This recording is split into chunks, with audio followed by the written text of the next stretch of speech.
सके बात नहीं पकड़ते, वो उन्नति को प्राप्त नहीं होते। नियमावली की बस फिर मनमानी आचरण शुरू। हमारा नियम तो हो गया ना, गुरुदेव ने कहा हो गया, वो क्या नहीं, ये तो प्रारंभिक लगाने के लिए कहा गया है।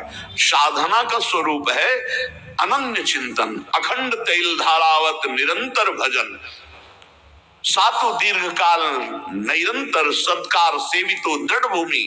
जो बहुत काल तक आदर सहित निरंतर नाम जप करता है, भगवत चिंतन करता है, वो सिद्ध हो जाता है, दृढ़ भूमि। अब उसका स्वतः भजन होने लगता है।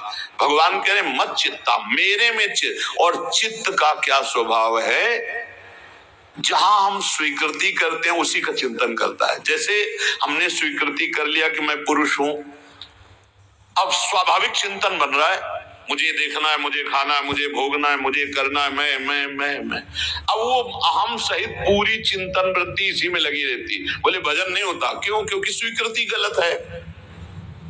अभी स्वीकृति हो गई मैं प्रियाजू का, अब स्वीकृति में बार बार आने लगा हमारी श्यामा जो, हमारी लाडली जो, हमारी प्रियाजू, उनके सिवा कोई हमारा चिंतन बदलने लगा। अरे निर्लज्ज, तुझे लाज नहीं आती अपने इस दुर्लभ कृपा पात्र देह को विषयों में नष्ट करने से? अरे छिन छिन नाम उच्चार, राधा राधा राधा राधा, सब काम बन जाएगा, सब बाधाएं नष्ट हो जाएंगी। जीते विनायक शुभ शुभ विघ्न करे नहीं कोई, विघ्न करे नहीं कोई, डरे कलिकाल कष्ट भय, हरे सकल संताप हरस हरि नाम जपत जय। प्रतिपल तू नाम जप, कोई भी बड़े से बड़ा विघ्नकारी अनिष्ट तेरा मंगल नहीं कर सकता। जिसकी जिह्वा पर नाम है तो जीते विनायक शुभ शुभ विघ्न करे नहीं कोई, क्योंकि बहुत बड़ा रक्षक नाम जिह्वा पे विराजमान है, बहुत बड़ा पहरेदार नाम है, अंगरक्षक है। नाम पाहरू दिवस निश, रात दिन जो नाम जप करते हैं उनको किसी अन्य के भरोसे, अन्य के आश्रय, अन्य की आशा पूर्ति की चाह छोड़ देनी चाहिए। तभी वो अनन्य निष्ठा वाला ये अनुभव कर पाएगा कि हर समय प्रभु हमारी रक्षा करते हैं। जो नाम जप करते हैं हर समय प्रभु रक्षा करते हैं। उपासक सोता है और प्रभु जागकर उसकी रक्षा करते हैं। गोस्वामी तुलसीदास जी की रामचरितमानस की कृति को गंगा जी में प्रवाहित करने के लिए दो ईर्ष्यालु गए तो देखा कि दरवाजे पर श्याम गौर जोरी राम लक्ष्मण जी धनुष बिल्कुल प्रत्यंचा खींचे हुए खड़े, भयभीत होकर दूसरे दरवाजे वहां भी देखा। भक्त चैन से सोता है और भगवान जागकर उसकी रक्षा करते हैं। विश्वास करे, बस आश्रय भरोसा दृढ़ करके छिन छिन नाम जप करे। नाम जप अगर जीवन में नहीं है तो जीवन व्यर्थ का जीवन है। छल कपट करके रुपया कमा लो, तुम्हारे किसी काम रुपया नहीं आएगा। खाओगे तो रोटी दाल ही, रुपया तो खाओगे नहीं। और भगवान चराचर को भोजन दे रहे हैं, कोई ऐसा नहीं कि भूखा हो। जो दो रोटी में तृप्त हो जाता है उससे दो रोटी देते हैं, जिसे 2 कुंतल चाहिए उसे 2 कुंतल का आहार देते हैं। भगवान सबको आहार देते हैं। अगर तुम मनुष्य शरीर धारण करके केवल आहार और भोग और रुपया पैसा मान प्रतिष्ठा में जीवन नष्ट कर दिया तो क्या दुर्लभता रही इस मनुष्य जीवन की। 84 लाख योनिया, ये निद्रा भय आहार मैथुन सबके है। फिर कहा गया बड़े भाग मानुष तन पावा, शुर दुर्लभ सदग्रंथन गावा, साधन धाम मोक्ष कर द्वारा, पाए न जे परलोक संभारा। बड़ा दुर्लभ, देव दुर्लभ मनुष्य शरीर है सबका। जितने मानव देह धारण किए बड़ा देव दुर्लभ, क्योंकि इससे आप जितनी ऊंचाई पर चढ़ना चाहें चढ़ सकते हैं।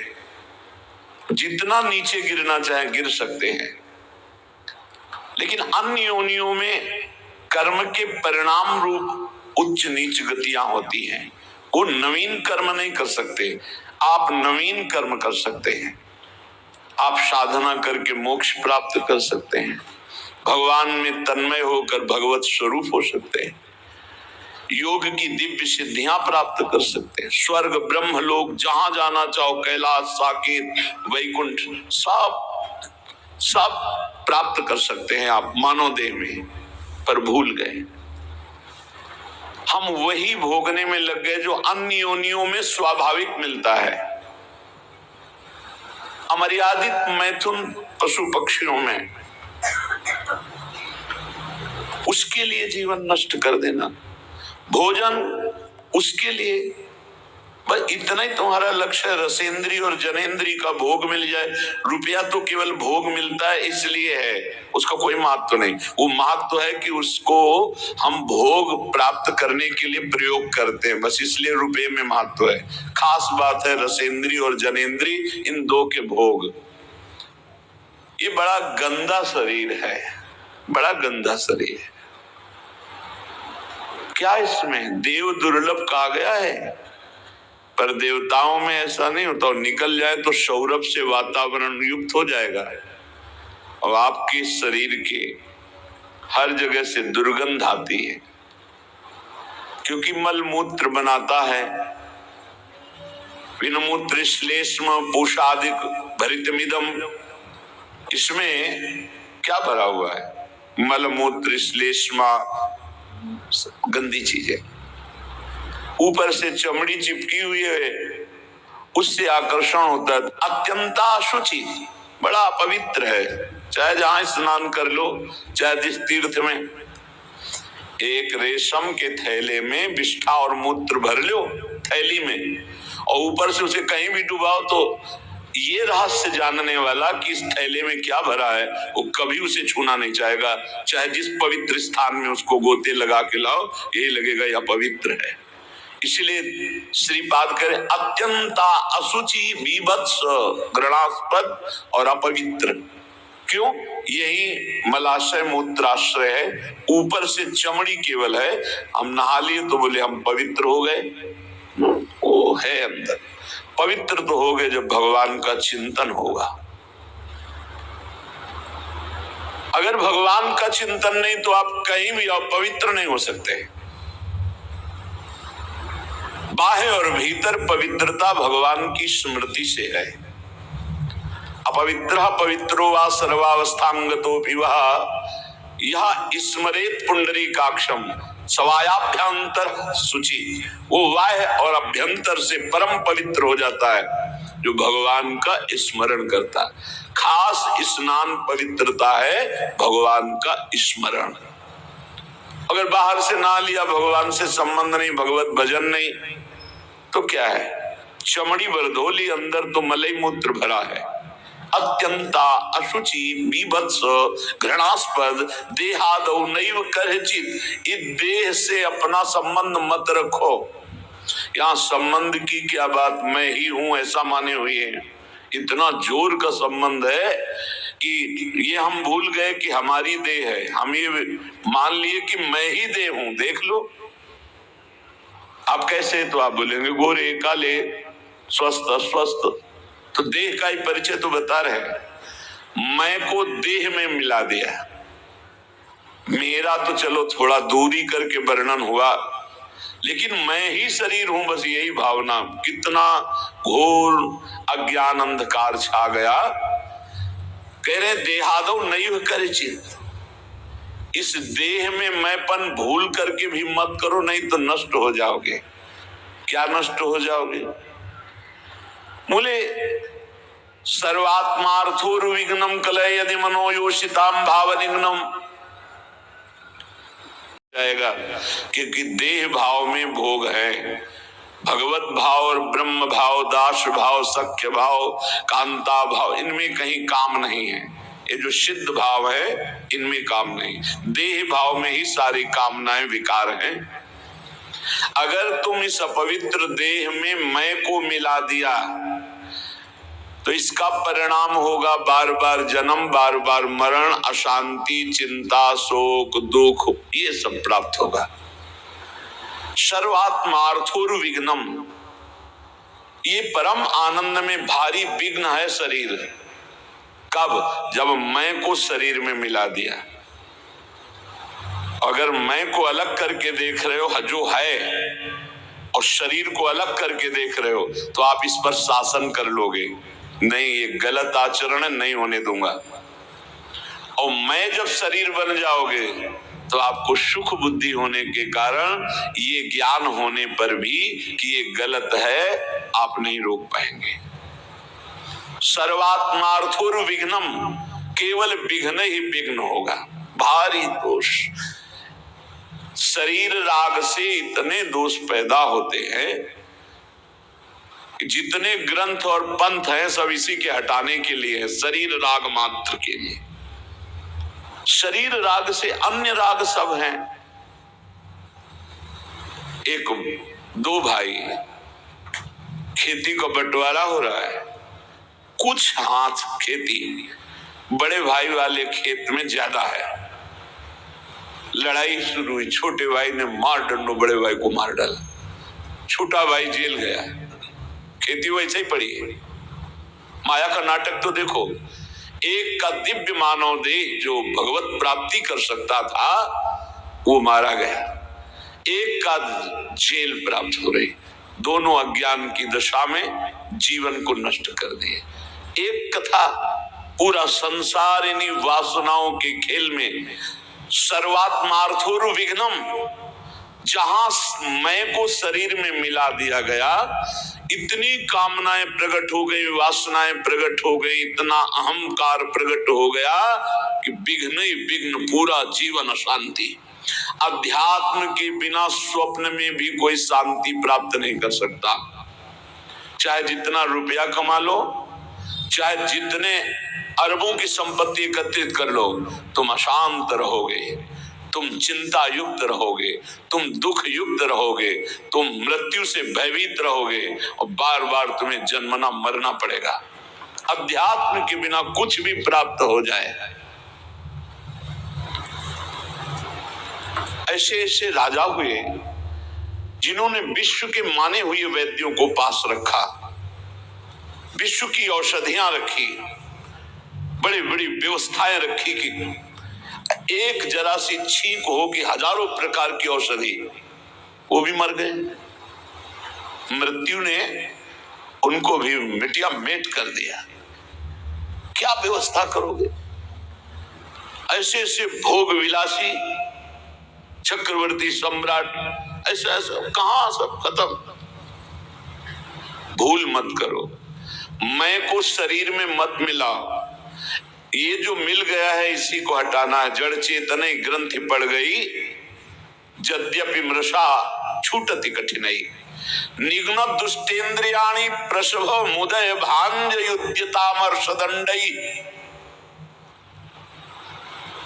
तुम अपनी इंद्रियों को दुलार करके उनके प्रसन्न करने के लिए उनको छूट दे देते हो, जाओ भोगो, वही तुम्हारे को बंधन प्राप्त कराती है। यद्यपि मृषा छूटति कठिनाई, जलन पैदा की। ऐसा क्यों किया? कभी नहीं करूंगा, फिर वही अज्ञान, बार बार नहीं करूंगा और बार बार वही करते, फिर भगवान दंड विधान कर देते हैं। एक दो बार तुमसे गलती हुई, क्षमा याचना की, या बहुत गलतियां हो गई, सत्संग सुना, बुद्धि पवित्र हो रही, अब लो नशानी अब ना नशइयो, तो भगवान कृपालु है, वो कह रहे अहम त्वाम सर्व पापेभ्यो मोक्षयिष्यामि मा शुचः। मैं तुम्हें पवित्र कर दूंगा, सारे पाप नष्ट कर दूंगा, अब तो होश में चलो। नहीं, निघ्न दुष्टेन्द्रियाणि, ये दुष्ट इंद्रिया बार बार जीव को घसीट करके भोगों में डाल देती। तो क्या करें? गुस्सा करो इन इंद्रियों के ऊपर, अनुमति मत दो, इनको दंड दो, उपवास करो, नाम का दंड दो, खूब नाम जप करो, परेशानी पैदा, परिक्रमा लगा, निकल जाओ गिरिराज जी की परिक्रमा में, 5-7 घंटे नाम जप करते हुए पूरी परिक्रमा, आराम आराम से, दौड़ने की जरूरत नहीं, 5-7 घंटे में आराम आराम से नाम जप कर देखो। अगर तुम्हारा उसी समय दिमाग परिवर्तन न होने लगे तो बताना। ऐसा बगीचा है संसार कि इसका मनोरंजन करने का मन हो ही जाता है, और जो मनोरंजन में फंसा हुआ आज तक नहीं निकल पाया, जब से सृष्टि हुई आज तक इस जादू के बगीचे से नहीं निकल पाया। कहीं न कहीं वो कंचन, कामिनी, कीर्ति, कहीं न कहीं वो फंसा मिलेगा। अगर आप इसे मैं को शरीर से हटा दें तो आप जीत जाए। जब तक अपने को पुरुष स्त्री मानेंगे, मैं को शरीर में मिलाए रखे, तब तक कुछ भी साधन कर लो, सवाल हल नहीं होगा। और ये होता है स्वीकृति से। स्वीकृति से बड़ा परिवर्तन सूक्ष्म शरीर पर पड़ता है आपकी स्वीकृति का। जैसे हम पहले सन्यास में थे तो स्वीकृति हो गई कि अब सन्यासी, तो स्वप्न में अपने को सन्यासी ही देखते थे। अब जब स्वीकृति हुई मैं श्री जी के चरणों का दास, अब स्वीकृति तो इस सूक्ष्म शरीर स्वप्न में यही दर्शन कराता है। जब स्वीकृति हुई मैं श्री जी की सहचरी, तो उस स्वीकृति में ना ये भेष होगा, ना पुरुष शरीर होगा, वही स्वीकृति। स्वीकृति कर लिया मैं स्त्री मैं पुरुष, इसी स्वीकृति में सारे दोष बैठे हुए हैं। स्वीकृति कर लिया मैं प्रभु का दास, इसी स्वीकृति में आपको निर्दोष करने की सामर्थ्य मिलेगी। पूर्ण निर्दोष अवस्था इसी में। आपकी स्वीकृति कमजोर है। आपसे एक शब्द में कहें तो पूरा खेल स्वीकृति का है। वेदांत केवल तुम्हारी स्वीकृति को बदलता है। कौन हो तुम? बोले तुम ब्रह्म हो, तत्त्वमसि। तत् वह जो परमात्मा तत्व है, त्वम असि तुम ही हो। स्वीकृति करो। बोले अहम ब्रह्मास्मि, अहम ब्रह्मास्मि, मैं ब्रह्म हूं। स्वीकृति। बोले अहम ब्रह्मास्मि, अहम ब्रह्मास्मि। तो क्या हुआ? बोले ब्रह्मविद ब्रह्मयु भवति, वो ब्रह्म हो गया। मैं पुरुष में स्त्री तो भोगी हो गया। नारकी गतियों को प्राप्त कराने वाली चेष्टाएं शुरू हो गई। खास बात समझनी, मैं को शरीर में स्थापित करना दुर्गति का कारण है। मैं को ब्रह्म में, मैं को भगवान के चरणों में, नाम में, रूप में, लीला में, धाम में स्थापित करना। मैं प्रभु का दास हूं इसलिए अपने स्वामी का हर समय नाम जप करता हूं। मैं प्रभु का दास हूं इसलिए हर चेष्टा अपने प्रभु की प्रसन्नता के लेकर बदल गया, जीवन बदल गया। जब हम प्रभु के चरणारविंद की शुद्ध शरणागति स्वीकार कर लेते हैं तो हर विधान बड़ा मंगलमय होने लगता है। एक बार गीता वाटिका गोरखपुर में अखंड नाम संकीर्तन चल रहा था। पूज्य भाई जी श्री हनुमान प्रसाद पोद्दार जी महाराज की कृपा से बहुत ही मांगलिक दिन कट रहे थे। भगवत चर्चा हो रही, अखंड नाम कीर्तन हो रहा, बड़े बड़े महापुरुष आ रहे हैं। तो बहुत से संत महात्मा भी वहीं विराजमान थे। पूरा मांगलिक, एक मिनट भी कहीं 24 घंटे में कोई प्रपंच वार्ता नहीं। गीता वाटिका में पूज्य बाबा राधा बाबा और भाई जी महाराज। रात का समय 50 फूस की झोपड़ियां बनाई गई थी जिनमें बड़े बड़े संत महात्मा आकर रुके हुए थे। तो लालटेन टंगी थी। लालटेन से कब क्या कैसा हुआ, घटना कैसे घटी, झोपड़ी में लालटेन टंगी है, अब कैसे क्या हुआ कि वो लालटेन गिरी, तेल फैला, उसमें आग फैली, वो झोपड़ी में लगी, एक झोपड़ी से दूसरी झोपड़ी, और सब संत महात्मा साधक झोपड़ियों में शयन कर हाहाकार मच गया। जल्दी जल्दी जो निकल पाए नहीं, कूद करके लोग कंबल हाथ से ढक कर जो सो रहे थे उनको उठाकर बाहर लाए। बड़ा हाहाकार मच गया। प्रचंड अग्निदेव ने रूप धारण किया, सब झोपड़ी तंबू सब खाक हो गई, राख हो गई, बहुत सी सामग्री को। अब जो संसारिक लोग हैं, भक्ति के आकर्षण से आए हुए हैं, उनका देखो कीर्तन और भक्ति का ये स्वरूप। भाई जी के कान तक आवाज पहुंची। भाई जी ने कहा अग्नि का आवाहन किया जाता है, आहुतियां दी जाती है। अग्नि साक्षात भगवान है। हमने तो आवाहन भी नहीं किया, मेरे भगवान इस रूप में आकर के आहुति भी नहीं दी, अपने आप आकर भोग स्वीकार कर लिया। भक्ति की दृष्टि क्या है? मेरे भगवान पधारे हैं। भाई जी ने कहा कि कल जो आग लगी, तुम लोगों को आग दिखाई दे रही, मेरे को मेरे भगवान दिखाई दे रहे। मुझे स्पष्ट दिखाई दे रहा, मेरे कीर्तन, मेरे भगवत चर्चा करने से भगवान अग्नि रूप धारण करके आनंद उल्लास से युक्त होकर के ये भोग स्वीकार किया।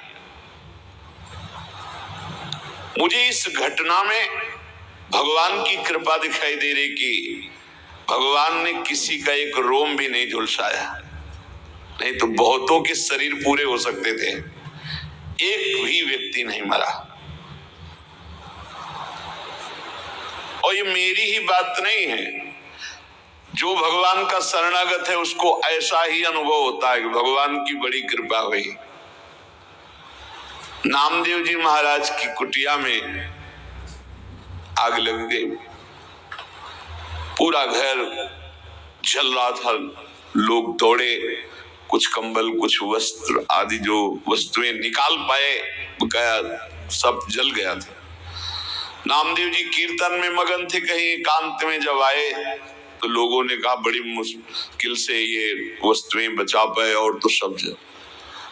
तो उनका अरे भगवान आए मेरे घर और हमें तो स्वागत करना चाहिए आपने, और वस्तुएं निकाल, वो सब वस्तुएं उठा के आए। वो जो आग शांत जैसी हो रही थी, फिर धुआं उठा, फिर आग लगी, फिर वो भी जल गई। गांव के लोगों ने क्या इनका दिमाग, और नाच रहे, मेरे भगवान अग्नि रूप में आए, सब भगवान की वस्तु भगवान ने स्वीकार कर ली। कितनी कृपा। सर्दी का समय था, आधी रात के बाद उसी राख में लेटे भगवान ने स्वयं गरुण जी के द्वारा मंगाए हुई दिव्य दिव्य लताएं औषधियों से ऐसा सुगंधित, पूरा वातावरण सुगंधित। लोग सुबह आए, देखे नामदेव जी की सुंदर कुटिया बनी हुई, और सौरभ से वो भगवान स्वयं। और भगवान ने अपना ऊपरी वस्त्र से नामदेव जी को उड़ा दिया। उससे जान गए थे कि सब भगवान का किया हुआ है। दोनों में राजी हैं, आग रूप में आए, भस्म कर दिया, जय हो।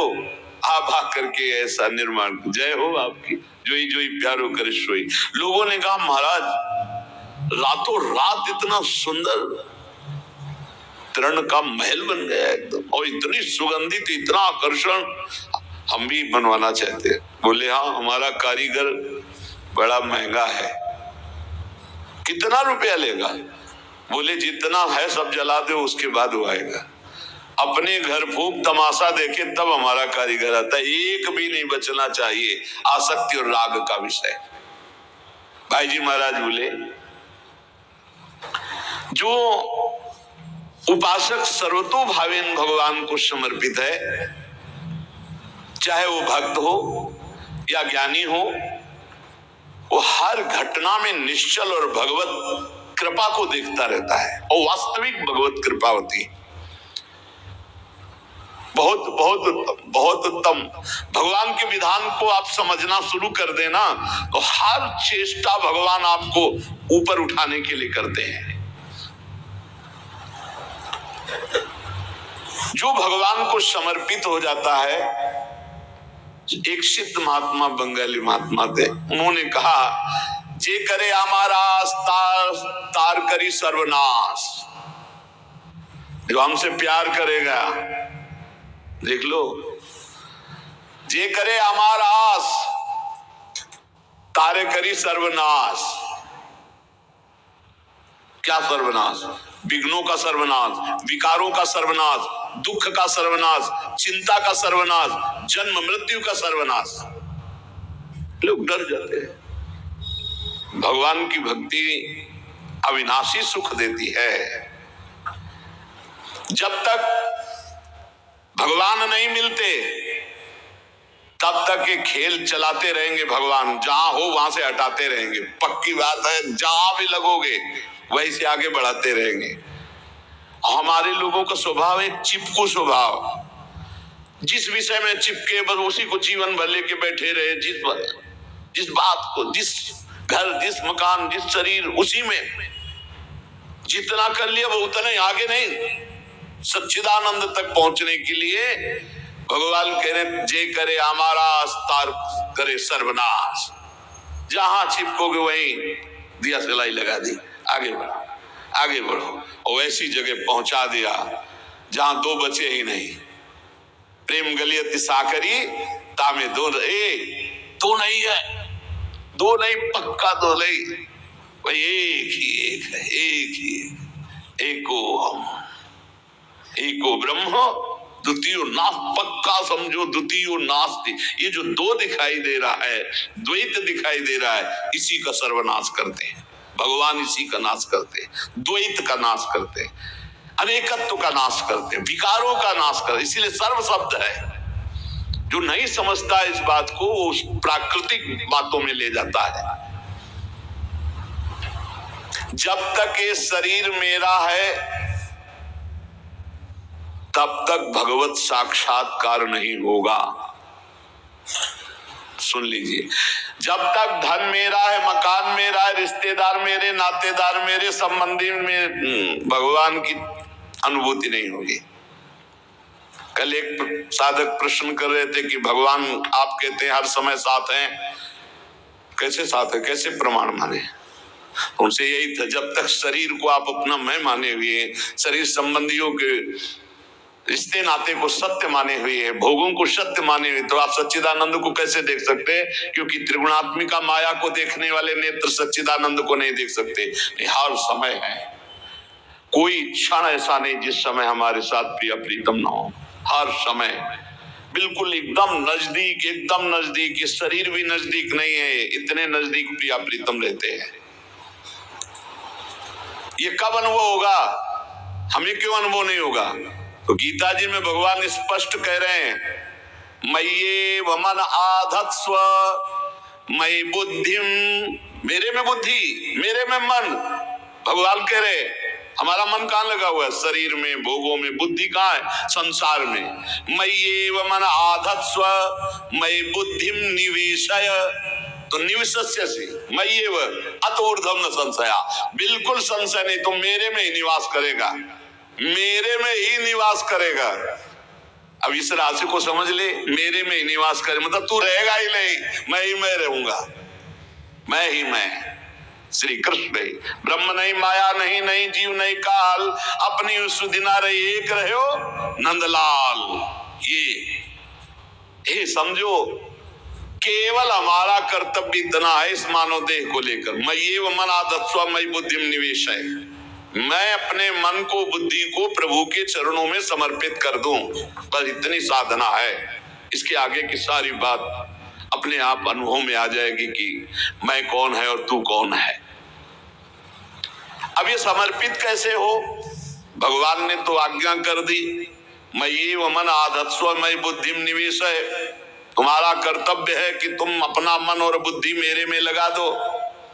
तो भगवान उसका साधन भी बता रहे हैं, बहुत जोर का साधन बता रहे हैं। मन बुद्धि भगवान में कैसे अर्पित हो? तो श्री भगवान कह रहे, मच्चित्ता मदगत प्राणा बोधयन्तः परस्परम कथयन्तश्च मां नित्यं तुष्यन्ति च रमन्ति च तेषां सततयुक्तानां भजतां प्रीतिपूर्वकं ददामि बुद्धियोगं तं येन मामुपयान्ति ते तेषामेवानुकम्पार्थ। साथ में ये भी है तेषामेवानुकम्पार्थ महमज्ञानजं तमः नाशयाम्यात्मभावस्थो ज्ञानदीपेन भास्वता। तेषामेवानुकम्पार्थ, मेरी कृपा से हमें क्या करना है? हमें भगवान में चित्त को जोड़ना है, ये हमारा कर्तव्य है। अंतःकरण एक ही है, उसको लक्षणों के कारण चार कहा गया है। अंतःकरण चतुष्टय, एक ही को चार रूप में कहा। जो निश्चय करने के कारण उसे बुद्धि कहा गया, मनन करने के कारण मन कहा गया, चिंतन करने के कारण चित्त कहा गया, और स्वीकृति क्रियाओं की भोक्तापन भाव की तो उसे अहंकार कहा गया। तो यहां मत चित्ता, भगवत चिंतन निरंतर होता है। सबसे बड़ी साधना अनन्य चेता सततम, अनन्य चिंतन।